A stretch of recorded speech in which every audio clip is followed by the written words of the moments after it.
jërë ngeen jëf mbokk yi ñu am mbégte nuñ koy defee àllarba bu nekk di leen dégtal seen émission face à Pape Alé tey nag dañoo dem jëli benn koo xam ne daanaka dañ ko gëj a dégg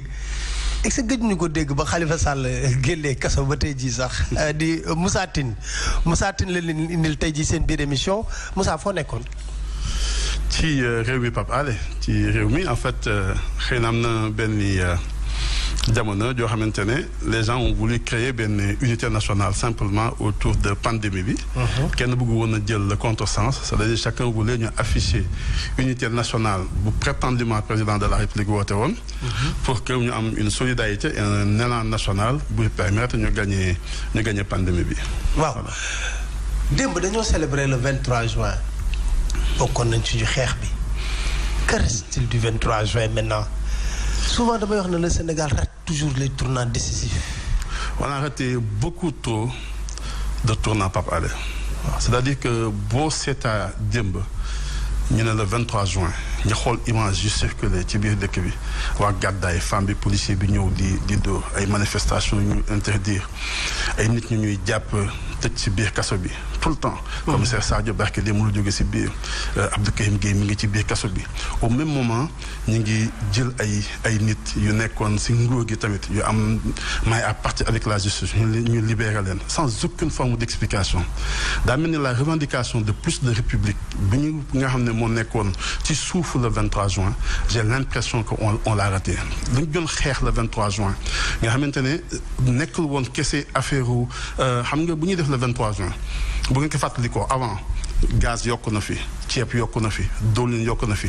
woote woon nañu manifestation yu bëri kenn wuyu si waaye le jour où on a touché aux institutions de la République réew mi yëpp wàccandoo pourtant li nga xam ne moo fi nekkoon mooy réew mi dafa jóg bés boobu fàttali boppam nit ñi waaye jour boobu la askan wi jóg wax ne ñun dañoo am benn revendication pour plus de république dañoo bëgg état de droit am si dëkk bi dañoo bëgg transparence am si dëkk bi bëgg ñoo dem si ab monarchie loolu mooy woon l'idée justement du 23 juin donc lu ñu waroon a porter tey aujourd'hui mooy ñu ne dëkk bi am na plus de transparence donc tous les scandales là ñuy tudd si biir dëkk bi kenn du ko tudd ñu ne dëkk bi léegi am na liberté d'expression kenn du jàpp nit parce que dafa génne opinion ñu ne dëkk bi am na état de droit mooy na ñëpp yem devant le service public de la justice. waaye loolu yëpp tey boo ko. À qui la faute? Alors à tout le monde. À qui la faute? La classe politique d'abord c'est-à-dire que ñi nga xam ne dañoo porté woon la lutte pour le 23 juin ñu ci bëri aujourd'hui dafa mel ni terminus lañu tolloon. Ils ont trahi. Oui, c'est-à-dire que ñu ci bëri en tout cas ñi ma ci xamoon ñi ma ci yëgoon ñi ma ci fekkoon non y en a qui sont restés debout le professeur Abdoulaye Bathie est resté debout c'est-à-dire que boo ko seetloo li mu doon porté revendication yi mu doon porté gis-gis mu doon porté ci biir réew l'idée qui se faisait de sa génération et des idéaux yi mu doon porté soo ko seetee ba léegi ci loolu la nekk il ne rate jamais une occasion de rappeler un certain nombre de vérités. que maintenant ñoom Lamine Loum ñi nekkoon ay ñoom Modiña ñi nekkoon ci biir Alioune Tine il faut le dire. c'est des gens yoo xamante ne jusqu'à présent ils sont restés debout mais pour la plupart sama xarit politique yi ñi nga xam ne ñun ñoo porté woon justement débat boobu ñoo fi nekkoon ci kanam ñun ñoo assuré woon leadership ci population yi ñu ci bëri aujourd'hui ou baissé nañu les bras parce que xëy na dañoo mujj sonn si xeex bi ou simplement mais ça pose aussi Moussa le problème de l'éthique dans la pratique politique parce que yow mën a trop tamit ñoo ne oui vous ne connaissez pas les raisons xam nga rek seen soob yooyu ñuy def mais gor ca wax ja da koy nangu lenn la ñu war a réussir si suñu biir réew mooy Moussa Tine bu toogee Pape Alé Niang tey wax ak moom le 23 juin 2011 bu ñu dajawaatee le 23 juin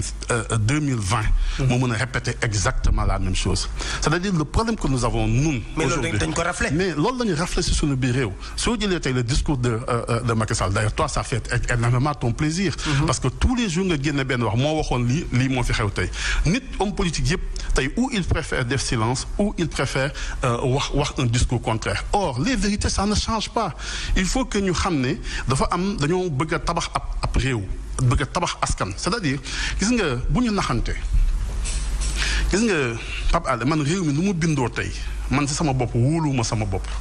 c'est-à-dire man gëmuma ne man tey bu ma nekkoon président de la République lii Macky Sall di def tey du ma ko def lu tax lu waral loolu. mais parce que simplement système bi la ñu jël noot ko c'est-à-dire que Mamadou Ndoye daf ma doon wax benn jour mu ne ma Sénégal en fait duñu fal président de la République buur la ñuy fal c'est-à-dire Sénégal ngay fal président boo xam ne bu décidé suba ne Moussa Tine day doon milliardaire c'est-à-dire loolu moo nanguwul xam nga gis nga yeneen dëkk yi lu tax doo soo demee Sonatel doo fa dégg détournement parce que simplement on a mis en place un système buy tax doo am détournement pourquoi li ngay dégg Sénégal ay diw def na lii ay diw tabax na fii ay diw def na lii pourquoi doo ko dégg France pourquoi français yi pendant très longtemps bu ñu bëggoon ko financer seen campagne ñu ñëw affiché li ko wut si parce que simplement procédure budgétaire ñu teg si biir réew yooyu ak transparence yi fa am permettrewul même président de la République mën a tibb si alal réew mi pour def campagne électorale c'était ça les idées yu ñu doon porté on a voulu construire un Sénégal neuf beneen Sénégal bu bees c'était ça l'idée des assises nationales on voulait travailler pour plus d'indépendance au niveau de la justice on voulait équilibrer les assises nationales ñu ko porté woon te nekk léegi ci nguur gi ñoom ñoo gën a nekk les booy di wax ay défaillants mais on l'a oublié alors que c'était la première fois ci Sénégal ñu mën a une réflexion boo xamante ne Moussa Tine taxaw ñu def ko Macky Sall taxaw ñu def ko diw nekk président taxaw ñu def ko dañoo dem ba jàpp ne lii tey moo baax ci suñu biir réew xam nga gis nga lu ñuy tudd ci ay problème Sénégal yëpp benn du ci problème parce que boo ci wax rek xam nañu solution bi conseil constitutionnel dañoo bëgg mu am plus d'indépendance on a la solution pour le faire la justice on veut qu'elle soit plus indépendante on a la ci gis nga ñun dañoo raté même ay occasion gis nga la justice tey fuñ ci tolloon opportunité ñu amoon pour la première fois dans l'histoire politique du Sénégal les juges eux-mêmes ont porté le combat de leur indépendance UMS porté ko posé ko sur la table def des combats au niveau de tel et tel niveau ba tey jii génn ay déclarations dans un certain nombre de sens où sont les politiques pour les soutenir où est l'Assemblée nationale pour les soutenir dans une bonne démocratie doon nañu woo aujourd'hui les gens de l'UMS invité leen ñu ñëw toog Assemblée nationale ñu auditionné leen homme politique wax nañoo porter ce débat là mais ñun ñëpp ku nekk la intéressé mooy tey man maa nekk président de la République ñii faagaagal nañu boo ñëwee tey les mêmes personnes ngay bàyyiwaat ne li nga doon defal kii defal ma ko c'est ça qu'il nous faut arrêter il faut que ñu dem ñun ba mën a transcender suñuy personnes xam na ñun ñëpp kenn du fi tekk daal Macky Sall dans quelque temps il sera président ancien président de la République leneen jaaroon na fi dégg naa arabe dañuy wax ñu ne bu doon yem si kenn da yegg si yow donc il faut que ñun ñëpp ñu xam ne pour ñu tabax état bu am sécurité tabax état bu am droit il faut ñu bañ a nekk ku nekk def say calcul de politicien calcul d'épicier il faut que de plus en plus ñu inscrire suñuy actes suñuy dynamique sur en fait ay principes ay idéaux partagés ñun ñëpp xam nañ ko arrangé wul kenn tey nga ne justice maa ko teg maa si teg loxo parce que ëllëg su kenn ñëwaatee changé moo tax souvent dañuy expliquer ne ma Macky Sall est-ce que nit ñi dafa ragal parce que nit ñi dañoo bëgg a ñëw suba nit ñi dañuy ñëw suba fay lu mu def diw ak diw ma ne non aujourd'hui lu ñu wax a xeex ñun mooy fexe ba nga xam ne ku mexe woon Macky Sall ëllëg même boo nekkee président de lay bëgg fayu par la justice doo ko mën parce que nous allons réformer la justice de sorte que kenn dootu ko mën a jël di ko instrumentaliser. wala boo koy teg ci justice tamit mu teg ci justice bu leer nañ. moo tax ma ne instrumentaliser c'est-à-dire que tey kuñ fi jàpp tey fii Sénégal boo laajee mbedd bi ñu ne la Macky Sall la ko jàpp. waaw boo fi laaj rek dañuy boo déggee réseaux sociaux dañ naan la mais Macky Sall bàyyil diw Abdou Karim Gueye tout le monde dit Macky Sall bàyyil diw. mais parce que simplement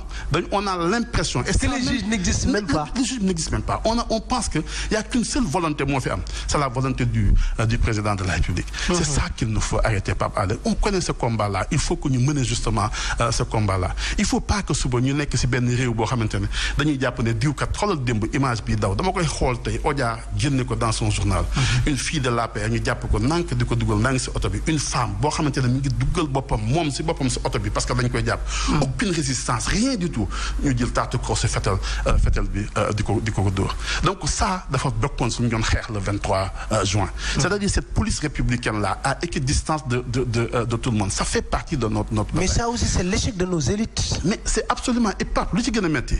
mooy la police sénégalaise est une police de référence. C'est ça qui fait mal demal àdduna bi fu nekk demal Nations Unies fu nekk demal fu ne c'est une police de référence il faut les protéger surtout ces jeunes là qu'on envoie dans la rue benn jour c'est les politiciens qui vont les trahir regardez à chaque fois que benn affaire am les politiciens vont se sortir et puis bàyyi policiers yi ñu nekk ci biir et la deuxième chose gis nga bu ñu bëggee ñun ñu respecter ñu à travers le monde ñu ñooy respecter suñu bopp gis nga bi affaire Covid état d'urgence commencé dama gis ñu jël ay nit di dóor ci mbedd bi dóor yu metti policiers yi di leen dóor. Des gens ont dit oui ñii dañoo dëgër bopp dañoo def nii gis nga dëgëruñu bopp gis nga en France bi ñu defee affaire bi dañoo def amende 35 €. gis nga le premier jour les policiers dañoo dugg ci biir dëkk bi jàpp ay nit mais dañ leen jàpp di leen sensibiliser arrêté ñu kenn teguñu kenn amende parce que nit moo bindoo noonu. gis nga ñun lu mu xamul gis nga ñun ñi xamuñoo sax luy état d'urgence ñun ñi def 88 ak yooyu ñoo xam état d'urgence. bien sûr ñoo xam beaucoup ne savaient même pas et puis dafa am yeneen dimanche. xale yi dañoo demoon bu di ko ay faux. def ko ci mbedd bi et cetera. Il faut les sensibiliser parce que les policiers n'étaient pas là pour la guerre, c'était pas contre les populations, c'était contre un virus. Donc ils étaient là pour protéger ces jeunes. Il fallait justement parler simplement à ces jeunes. gis nga ñun bu fekkente ne ñun ñoo légitimé mën a jël suñuy doom suñu njaboot nit bu ñuul di ko dóor ci mbedd bi. di ko dóor ñu koy filmer ci àdduna bi. dara du leen ci fekk. il faut pas s'étonner que par exemple le policier là bi ngay wax noonu mu def ni daam bi dara du ko ci fekk. non c'est-à-dire c'est ça. suba mu defaat pire. et gis nga ñun dañoo war a respecter lu suñu bopp Pape gis nga bu nit bu ñuul jàppee nit bu ñuul di ko duma ci mbedd bi bul étonné wu tubaab yi bàyyi nit bu ñuul muy dee ci Méditerranée bi il faut que ñun ñooy imposer suñu bopp respect. ñu respecté ñu sa àdduna bi amul benn pays à travers le monde dañuy voyager xam nañ ko ku ñemee laal un citoyen américain. Est-ce qu'aujourd'hui kenn ku ñemee laal un citoyen pour kii parce que simplement ils ont appris à se faire respecter il faut que ñun ñu travailler à notre propre fierté respecter suñu bopp respecter lu ñu doon respecter aussi les principes yi nga xam ne moom la ñu bëgg ñu koy xool. est-ce que aujourd'hui sénégalais yi soo xoolee ñu bëree bëri dafa am déception bu métti moo leen dal parce que dañuy wax ne li ñu xeex 2012. ba lii yëpp am le président Macky Sall est venu promettre changer mode de scrutin législatif yi defu ko bonne gouvernance naka sa loolu mu mel ni le terme que j'utilise souvent moom escroquerie dans la marchandise qui a été vendue loolu dañuy indi décalage entre le peuple et ses élites. moo tax xam nga moom laa wax tout à l'heure ma ne ñun ñëpp lu ñu xeex bu ñu war a mën a xeex ku nekk suñu bopp mooy sa kàddu nga sàmm ko la nga wax tey suba bu ñu la ko laajee nga waxaat ko suba da ngay dem tey c'est-à-dire dañoo dem ba nga xam ne réew mi. jàpp nañ ne politicien du dara c'est-à-dire lu ma gën a métti mooy nga ñëw taxaw ñu ne politicien la. boo waxee politique la politicien la. tu vois soo toogee say xarit sax di waxtaan sax nga wax benn ñu ne mu leen ko de politicien la tu vois ce que je veux dire alors que politicien tey mooy ki nga xam ne moo war a assurer un leadership c'est-à-dire de transformation gis nga dafay feeñ su lu ne. gis nga tey ni nga war a mel boo ko melee nga taxaw ko ni nga war a taxawee gis nga boo xëyee ne enseignants yi dem leen jàngi dañuy jóg dem jàngi. Tu vois, c'est-à-dire dafa am benn climat boo xam bu ko leadership et c'est ça qu'on n'a pas senti et c'est ça qu'on ne sent plus Sénégal c'est ñun ñëpp dañu ba jàpp ne ay naafeq lañu nit buy wax ju dañ ne ku nekk intérêt nga fi nekkee fan la ñuy def. c'est ça cette image là que nous avons vendue. Or ce pays là forcément c'est un homme politique qui le fera personne d'autre n'est préparé mieux que les hommes politiques à faire ça mais il faut que ñun ñëpp ku nekk génn ci ay calculer lii naxante fii defante fële non il faut que ñu commencer waat di revendiquer éthique di revendiquer waat morale di revendiquer waat benn attachement à des principes. Mais par contre li ma jaaxal mooy le meilleur homme politique c'est celui qui est en dehors du système parce que li ngay wax lii yëpp ay éthique ak yooyu mi ngi mel ni maa ngi jàkkaarloog Macky Sall en 2011. c'est ça que je suis en train de le paradoxe. moo tax ma lay wax ne man sama bopp wóoluwuma tey système bi moo tax. il faut ñun ñëpp ñu travailler à réformer le système Pape Alé lu gën a yomb kay du loolu ba nga transformer Sénégal dama jël programme yoonu yokkute nga appliqué ko point tout ce qu'on est en train de dire là mi ngi si biir programme yoonu yokkute tout ce qu'on est en train de dire là c'est dans les assises nationales ñu nekkoon les acteurs des assises nationales ils sont aujourd'hui dans le régime. mooy lu ma wax escroquerie dans la marchandise. appliquons simplement ce que nous avons dit et dëkk bi changé réew mi changé moo tax les engagements que nous prenons nous autres politiques on ne les prend pas pour gagner une élection on les prend parce que nous voulons inscrire sunu tour ci biir histoire parce que dañoo bëgg suba et c'est ça la bataille xam nga loolu mooy suñu problème ak Macky Sall quand Macky Sall est arrivé au pouvoir nekk âge bu nekk génération bu nekk ñu doon xeex naan il faut une alternance générationnelle. Oui. Et puis on a dit que voilà quelqu'un qui incarne ça moi ce que j'ai toujours souhaité pour Macky Sall mooy mu def président de la République ba jeexal dem dëkk Colobane xëy suba ne man amoon naa xëy nekk université dem dugg bi université dem seet leen les jeunes de l'APR calmement que mu bañ a nekk dans l'obligation génn réew mi wala dem ñu koy wutal ay garde corps dem wuti ay leneen et c'est à sa portée en tout cas c'était à sa portée. Mais aujourd'hui le combat de l'alternance générationnelle ne se justifie plus parce que celui qui a incarné notre génération n'a pas fait mieux. non ñun nga bëgg a saat ni xeex. non attends nañu wax ban ci laa bokk. waaw parce que dama ne tey jii Senghor daana tëj Ablaye Wade di tëj ay nitam Mamadou Dia ak yooyu mu instrumentaliser justice bi Abdou Diouf daana instrumentaliser Macky Sall ñëw instrumentaliser tëj Khalifa Sall exilé Karim Wade def même chose. oui je suis tout à fait il y a rien de nouveau. moo tax gis nga bu suñuy xeex nañu xeex rek di continuer c'est-à-dire raté nañu benn étape nañu songaat beneen étape. Il faut pas que ñu baisser les bras continuer di xeex dinañu dem ba nga xamante ne on trouvera la bonne personne on trouvera justement la bonne méthode c'est-à-dire bu déggee tey Sénégal. on parle même de recul démocratique. mais d'accord nga ci. absolument Pape Alé c'est-à-dire que gis nga lii gën a indi recul mooy débat yi ñu gën a am il y a 10 ans 8 ans 9 ans 7 ans on a exactement les mêmes débats. Fichier électoral. transparence troisième mandat ndax ki am na 3 mandats ndax conseil constitutionnel wax nañu am nañu indépendant ndax justice bi indépendante nañu ndax RTS ubbeeku nañu am na équilibre de l'information à la RTS est-ce qu'il y a une transparence dans la gestion budgétaire est-ce que le président de la République n'est pas trop fort est-ce que l'Assemblée nationale n'est pas trop faible est-ce que la justice n'est pas indépendante c'est le même débat que nous avons partout. Même au point de vue économique est-ce que aujourd'hui notre économie est centrée si suñu ay intérêt bopp est-ce que éducation bi ça permet de kii emploi éducation entre emploi et éducation nous sommes encore dans ces débats-là or nous avons la possibilité de dépasser ces débats-là il faut juste ñu am un leadership. Je pense même que ce n'est pas trop tard pour Macky Sall. Je pense qu'il peut récupérer encore la situation et de façon très simple. Vous pensez sérieusement de foog nga ko. Il faut juste que tey bu xëyoon Macky Sall. parce que engrenage bu mu dugg noonu. sera très difficile mu. xam nga parce que soo xoolee je pense que même ci même philosophie am dafa nekk fayantoo defante. oui en fait Macky Sall a une idée du pouvoir mooy doole c'est-à-dire que loolu la jàpp mooy tu as le pouvoir financier tu as le pouvoir économique tu as le pouvoir judiciaire tu as le pouvoir koo bëgg a faagaagal ko et ça je dois le dire je l'ai dit plusieurs fois si wàllu xeex. si homme politique yi kenn dàq ko koy xeex parce que justement quand il se bat moom amul principe amul ay lii la kii il a des objectifs non moralité il a des objectifs day dem atteindre ay objectifs am fi ngay toog di ko xaar naan ko ndax lii baax naan wala lii baaxul ndax lii yoon maye na ko lii yoonam non il s'en fiche il va demander que lii laa bëgg defal leen ma lii et il va atteindre justement résultat yi nga xam ne moom la bëgg un point un tiré c'est un grand bagarreur il sait se battre il se bat pas sur les principes je suis tout à fait d'accord pour dire cela ce n'est pas à son honneur aussi je dois aussi le dire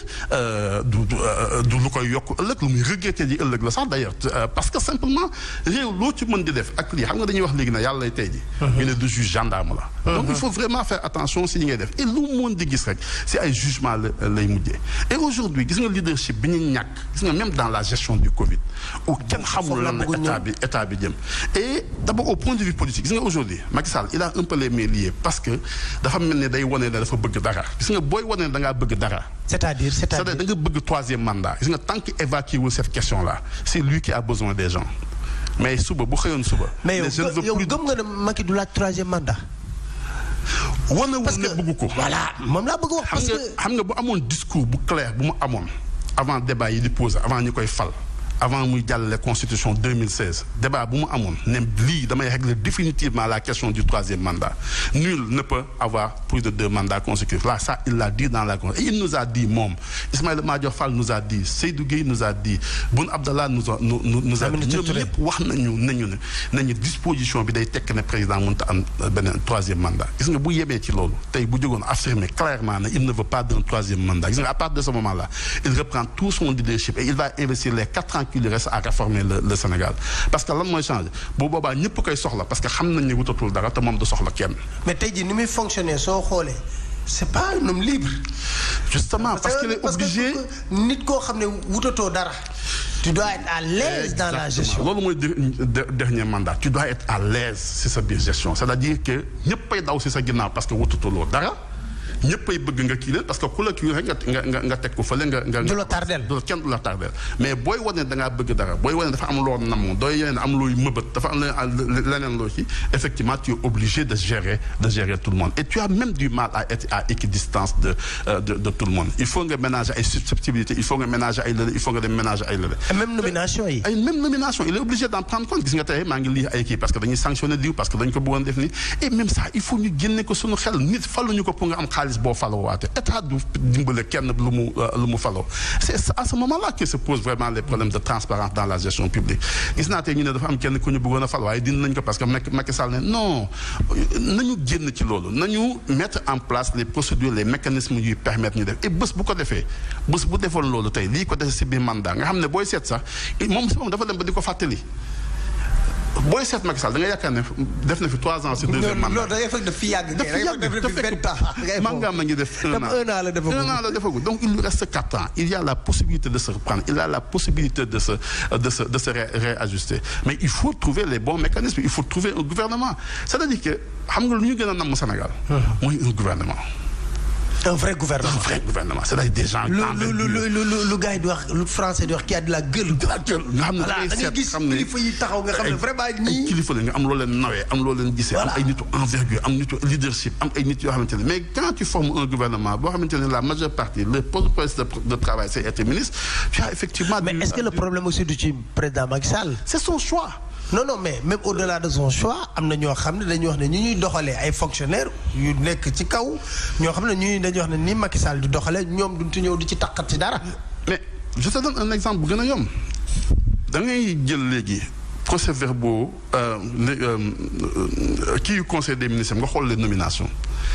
DAGE ministère yëpp c'était des inspecteurs du trésor. Aujourd'hui 80% des DAGE du ministère nekkuñu ay inspecteurs du trésor j'ai l'impression que le trésor ne vaut plus du poste soo seet dañ naan ENAM la génne master en finance master lële ñoom ñoo nekk DAGE dans les ministères parce que simplement les gens du trésor comme on a voulu les sacrifier en 2012 parce que dañ naan ñoom ñoo am responsabilité le ministre n'a pas de responsabilité j'ai l'impression que les gens du trésor ne veulent plus de nekk DAGE dans les ministères ils sont retournés à leur métier classique bon effectivement lii si la bokk mais si loolu la ñu delluwaat donc effectivement il am na benn cassure bu am à un certain moment. Maintenant la deuxième chose aussi mooy gis nga nit bi bu la nit di jiite comme ni ñu naan garab gu la suul la may kii il faut nga am loo ko nawee mais j'ai l'impression que Macky Sall aussi buggul ministère yu am envers gis nga tous les principaux projets de l'État principale force d'impulsion c'est la présidence de la République yeneen ñi sax daf ko externe jox ko des organismes internationaux PUDC yu mel noonu da koy génne sax si kii duñ ko sax confier ay kii dañ koy confier externaliser ko donc en fait gis nga ministère yi loolu gën a siiw dans un gouvernement c'était le ministère de la famille de la femme tey boo ko duñ la ko tëbul laaj la ko sax doo xamante kan la parce que on a l'impression qu'on va encore garder ça au niveau de qui on va faire de la place pour la première dame on va faire donc c'est en fait ces choses-là qu'il faut qu'on règle dañoo nam am un gouvernement qui soit responsable gestion Covid mën a porter alors tâtonnement manque de je ne sais pas ce que le gouvernement a voulu faire c'est-à-dire parce que l'aveu de professeur Seydi est glaçant Pape xam nga bu fekkente ne da nga xëy benn affaire dal ci sa kaw amuloo garab gi quand le président a fait son premier discours mooy indi ñun ñëpp ku nekk dem toog dal parce qu'on voulait et on pensait que am na benn ambition bu ñu porter un certain nombre de choses gis nga mais 2 choses baaxul bu njëkk injustice la baaxul deuxième bi mooy nit booy jiite da ngay xam ne yow yaa war a agir sur les gens yi nekk ci biir réew mi alors la première chose mooy injustice baaxul et il y a eu un flou c'est-à-dire xëy nga suba teel rek nga ne ñu ne Covid am na nga ne nañ leen tëj jumaa yi waaye marché yi dañ ko na di dem nit ñi nekk si diine yi mel ne c'est quoi le problème les gens montrent les images si biir marché yi nit ñi di buuxante nekk si marché jën yi nekk fii et c'était plus dangereux que nekk si jumaa yi ak si jàkka yi 5 minutes bu guddee ba gudd 15 minutes la lu mu bëri 15 minutes nit ñi def si jàkka yi et on pouvait le respecter donc ça c'était la première chose boo xamante ne moo njëkk a ëlëm nit ñi et c'est pour ça que ñenn nañ si nitu diine yi depuis le départ ñu am un problème à ce niveau là nit ñi commencé def lii kii dugg fële kii def la et cetera et xam nga boo nee bu interdire ne Assemblée nationale ce qui est d'ailleurs illégal nga xëy Assemblée nationale bi illégal pourquoi parce que simplement la Constitution dit que ñun ñii su suñu biir réew la souveraineté nationale appartient au peuple sénégalais qui l'exerce par ses représentants au pouvoir de référendum de loolu la ñu wax ñu ne aucune portion du peuple ne peut s'arroger cela comment tu peux dire si benn Assemblée nationale nga xëy na waaye ñun de 140 la ñoon léegi au lieu de 140 ne 30 yi ñoom ñooy dem réunion c'était pas possible parce que bu boobaa yaa ngi dindi ci biir assemblée ñi nga xam ne ñoo porter la voix du peuple yaa ngi leen dindi teg leen fële indi ay ñeneen ñoo dugg ci biir assemblée ñu ne ñoom ñooy voter pour tout le monde. donc ça effectivement y a un problème ay sew la yu nekk ci biir mais tout ça on n'a pas voulu le dire pourquoi parce que simplement on a voulu que dynamique unitaire élan national bi ñu lancé woon que ñu présenter. mais aussi ça aussi est-ce que nekkul un peu de l'hypocrisie. oui après tu finis par te reprocher. parce que xam nga lu tax ma wax la loolu France. ñooñu gën a garaawle États-Unis mais il y a un débat. oui ñun on a étouffé mais ñun duñ débat duñ critiquer. on a étouffé le débat depuis le début c'est-à-dire que dañoo ñëw ñu teg ko effectivement nous parce que seulement xam nga bu nit di woote benn affaire ñëw ne la bon évidemment il y avait des signaux parce que nit bu la waxee ne kaa ñu waxtaan je veux l'unité nationale ne la kaa ñu wax mardi lundi mu def discours am wax na lii laay def effectivement il y avait des signaux à ce niveau-là ça montrait que en fait am na quelque chose qui tournait pas rond je suis tout à fait d'accord avec yow à ce niveau-là mais xam nga yenn saa yi gis nga homme politique c'est quelqu'un boo xamante ne dafay soupçonner un certain nombre de choses c'est-à-dire que bu situation bi grave il faut que nekk fàtte sa bopp il y a des gens qui sont allés répondre à Macky Sall ils n'avaient aucun intérêt dem wuyu ji ko aucun intérêt Khalifa Sall keneen ñu bëri tey boo leen bàyyi woon seen sago bopp boo leen laajoon ne leen kaa ñi dem mais est-ce que da ngeen di dila xal kii maa ngi ko lire tey ndax reetaan yaa ngi reetaan les gens xam nañu ne du xam nga nit bu ne da nga koy seedeel démbam ku nekk xam nga nan la bindoo ak na mais ça aussi ay technique journaliste la quoi xam naa ne Khalifa namoon nañ ko dégg moo xam ñu ne xaar ñu prouvé comme ça mu génn def démenti wala mu am leneen bon ça c'est pas grave nit ñi xam nañu Khalifa xam nañu ne bu doon dafay dil si kaso ba lay dilee du xaar ba génn recouvrer liberté am toog këram di dem di dil ba gënoon naa métti te kaso bi moom proposé woon nañ ko plusieurs fois pour exactement bu doon loolu lu ma ca xam lu bari waaw yow moom li nga xam bëri na li nga xam bëri donc en fait loolu mooy affaire bi la deuxième chose aussi gis nga nit ñi bokkuñu gis-gis bokkuñu nu ñuy comprendre c'est-à-dire que dans cette affaire-là je n'ai jamais vu le gouvernement communiquer et mosuma xam tam gouvernement yi fan la jëm on ne peut pas gérer benn affaire bu mel nii si ay compte rendu chaque jour nga def benn compte rendu boo xamante ne Pape Alé Niang su ma la waxoon réciter texte bi nga réciter texte bi. nous avons fait tel nombre de kii nii moo revenu positif. testé positif nii cas contact cas communautaire importé Dakar. ça ne dit rien aux Sénégalais rien du tout ça ne dit rien au même moment. nga toog dégg si Facebook ba ay nit yu taxaw naan ay man de dégg naa damaa corona. maa ngi nii dara daluma cette personne est un cas asymptomatique personne ne lui a expliqué que cas asymptomatique la keneen ñëw ñu ne dafa gaañ ñu ne ay kii la ñu ne kii diabète ko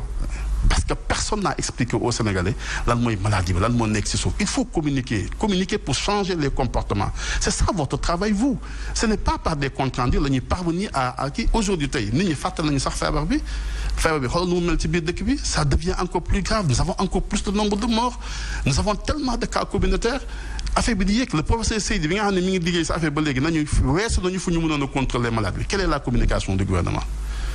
et au même moment tey ñu ne dañuy ubbi école yi. exactement gouvernement bi aw nii tey da ngay gis ministère de la santé mu génn wax éducation génn wax transport génn wax kee génn wax parce que ces man n'avons plus de premier ministre il n'y a pas eu un lieu de coordination de l'activité gouvernementale pendant tout ce temps-là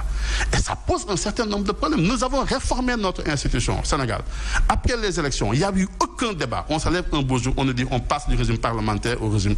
présidentiel pas de débat le président ne l'avait jamais annoncé avant bu muy def campagne électorale ñu xëy suba teel on change fondamentalement le régime politique du Sénégal mosuñu sam waxtaan kenn mosu def dara parce que seulement ñu ne dafay diis donc le premier ministre qui était censé alléger le président de la République ñu xëy ñu ne waaw léegi de dafay diis dafay yéex lañ def fast track mooy nañu dindi premier ministre et bu ñu koy def noonu présentement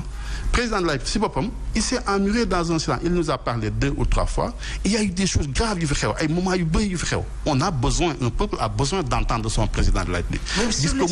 sur les scandales même ça il préfère se taire c'est-à-dire que aujourd'hui amul benn scandale bu ñu élucidé ba mu leer ni ngi ci weeru juin daaw ci weer wii le reportage BBC génn toj réew mi ñu appel à témoin 26 personnes jusqu'à présent rien du tout c'est-à-dire jël ko benn par benn boo mën di jël rek nga jël bii teg fii si wàllu gestion wàllu nomination wàllu justice wàllu tel c'est-à-dire il y a eu des choses yoo xamante ne boo ko waxee président de la République lui-même doit créer le prétexte pour dem tontu ji on ne peut pas gérer les choses par le silence c'est-à-dire que loolu moo indi décalage bi am aujourd'hui entre le président de la République et les populations ils ont l'impression que en fait nous avons quelqu'un qui est chef de parti qui gère en fait les choses selon ses intérêts et les intérêts justement de ses partisans et qui est prêt à frapper quand il le faut aujourd'hui Abdou Karim Gueye qui va aller dormir en prison pour un délit d'opinion au même moment tu libères des gens pour café pur oui pour ay affaire de trafic quel est à partir de ce moment-là bonne appréhension de cette population ban le Sénégalais lambda nga tegal ko ñaari cas yooyu qu'est-ce qu'il va penser que moom moo xew ci biir réew mi donc image yooyu ñuy lancer sur le président de la République c'est-à-dire que qu'il y ait des silences kenn du ko dégg beaucoup de choses am mais bu Sadio waxee ñu dégg ko quand Sadio a parlé on est allé immédiatement le prendre. Ça veut dire que ce qu'on dit dans ces pays-là, nit ñaa ngi koy dégg, les autorités ñu ngi koy dégg. Donc dañuy dégg li ñu bëgg a dégg, li ñu bëggul dégg duñ ko dégg. Assane Diouf, moi je savais même pas que def na sortie bi. kenn yëgu ko woon il a fallu ñu dem jàpp ko. ñu doog a dem ñun ñëpp ñu dem xool naan waaw Assane Diouf tax ñu jàpp ko ñu toog yaa ñu ne Assane Diouf kat kii bii la. Donc ça veut dire que li nga xam ne yow sa bopp doo ko dégg parce que tellement c'est passé inaperçu les gens du régime ñu ngi koy dégg di ko déglu. Donc ils répondent quand ça les arrange et quand ça ne les arrange pas ils ne répondent pas et malheureusement quand ils répondent pas quand ça ne les arrange pas dañuy demee xëy benn nit ñëw jàpp ko ñëw indi ko. L'avenir de Khalifa Sall. Alors reluisant, c'est-à-dire qu'aujourd'hui il a encore lépp entre les mains. La bataille qu'il y a à mener à ce niveau-là, c'est simplement une bataille d'organisation. Je pense qu'il y a des choses qu'il a pu les gagner. Il a géré Dakar, il a fait un excellent bilan à Dakar. Tout ce qu'il a entrepris à Dakar, l'État l'a repris. Aujourd'hui, Sénégal, quel n'y a pas de programme pour des encombrements, Khalifa Sall l'a indi. Quel n'y a pas de pavage, Khalifa Sall l'a indi. Volontaire, la ville de Dakar, moi les ASP de l'État. Nous avons changé l'école ici, c'est Khalifa Sall. Nous avons enverdir de Kibi, Rafetal ko ay jardin, c'était aussi un programme de Khalifa Sall. Nous avons défrade marché, c'est un programme de Khalifa Sall. Soutien lait à l'école, c'est un programme de Khalifa Sall. Tout ce qu'il y a comme social, c'est lui. Donc ça veut dire que c'est quelqu'un qui copier quoi. Oui, c'est lui qui a commencé la voirie là, c'est bir quartier, c'est Khalifa Sall. Nanital Lampi, c'est bir quartier, c'est aussi Khalifa Sall. Donc en fait, c'est quelqu'un les Dakarois savent qu'il avait une vision, amna pour Dakar, et la preuve, les gens ont repris exactement ce qu'il avait fait. Maintenant, les gens def nañ ko dolé, won ko ne ko ñoo ëpp dolé, nguur kenn mënu ko def nit parce que seulement il avait l'ambition d'être président de la République. Mais société adna nu mu tëddee ak fu mu jaar ñi ko bàyyi fas yéene wuñ ko woon bàyyi li tax ñu bàyyi ko yow xam nga ko man xam naa ko du woon seen jamono donc nit bu nekk li nga am rek mooy sabab waaye lu sotti yàlla moo ko sunu borom moo ko sottal donc lii jëm si kanam aussi si loolu la dépendre maintenant il y aura de la bataille à mener tout ce qu'on demande dans cette bataille là c'est juste que la justice ne soit pas instrumentalisée pour éliminer des candidatures c'est tout ce qu'on demande rien d'autre qu'il y ait une bonne application de la loi parce qu'aujourd'hui la loi est en sa faveur il peut se présenter à toutes les élections yi mu bëgg kenn mënul dindi loolu kenn mënul dindi en tout cas au point de vue simplement de la légalité de la loi aujourd'hui il a le pouvoir et il a le droit d'être candidat s'il le veut voilà. Moussa Tine maa ngi lay sant di la gërëm